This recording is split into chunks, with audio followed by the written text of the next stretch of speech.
तीरथगढ़ में प्रवेश पर प्रतिबंध हटा दिया गया है और अब से पर्यटक फिर से वाटरफॉल की खूबसूरती को निहार सकेंगे। गणेश बहार नाले का जलस्तर फिर सामान्य हो चुका है। बारिश के चलते दरअसल जलस्तर काफी बढ़ गया था और संभावित घटनाओं को टालने के लिए ही यहां पर पर्यटकों के जाने पर रोक लगा दी गई थी।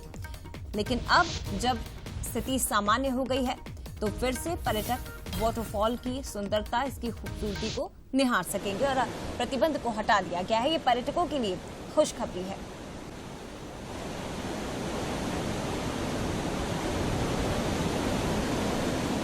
बता दें आपको, गणेश बहार नाले का जलस्तर सामान्य हुआ है।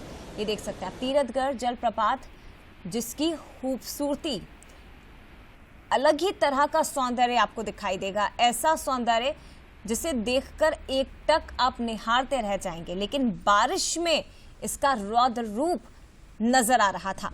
हालांकि अब बारिश कम हो गई है, सामान्य यहाँ पर स्थिति हो गई है, तो पर्यटक यहाँ पर जा सकते हैं। प्रतिबंध हटा दिया गया है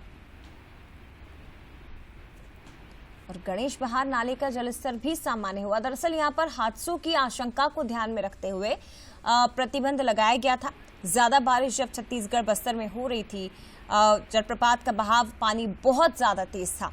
रौद्र रूप एक तरह से कहा जाएगा, उफान पर था ये जलप्रपात और पर्यटक यहाँ पहुंचते सेल्फी लेते हैं, रील्स बनाते हैं, जिसके कारण कई बार लापरवाही उनकी ओर से की जाती है। तो किसी भी प्रकार के हादसों को रोकने के लिए ये कदम उठाया गया था। संभावित घटनाओं को टालने के लिए रोक लगाई गई थी, प्रतिबंध लगाया गया था, लेकिन अब प्रतिबंध को हटा दिया गया है। सीधे रुक करते हैं, हमारे साथ रजत वाजपेयी इस वक्त लाइव जुड़ गए हैं। रजत, क्या कुछ जानकारी जिस वजह से प्रतिबंध लगाया गया था यहाँ पर, अब उसे हटा भी दिया गया है? पर्यटकों के लिए खुशखबरी हो सकती है।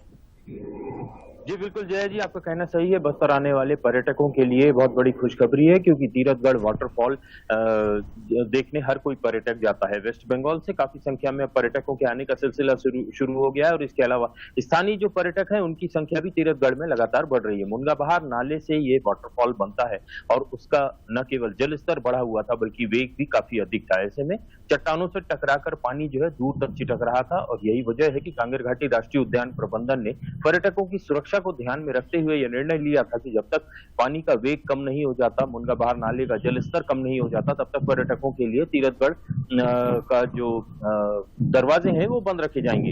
एक बार फिर से आज सुबह यह आदेश जारी किया गया है और फिर से एक बार पर्यटकों के लिए तीरथगढ़ का वाटरफॉल जो है वो देखने के लिए खोल दिया गया है। पर्यटक अब उस जगह तक जाकर वाटरफॉल की खूबसूरती निहार सकेंगे जहां तक के लिए प्रतिबंध लगाया गया था और इससे पर्यटक सारे पर्यटक जो वेस्ट बंगाल से यहाँ आते हैं और जो लोकल पर्यटक हैं उन्हें काफी हद तक राहत मिलेगी और वे एक बार फिर से तीरथगढ़ वाटरफॉल की जो सुंदरता है उसे नजदीक से देख सकेंगे। शुक्रिया आपका रजत तमाम बातचीत के लिए। लेकिन ये पर्यटकों के लिए वाकई में एक गुड न्यूज है।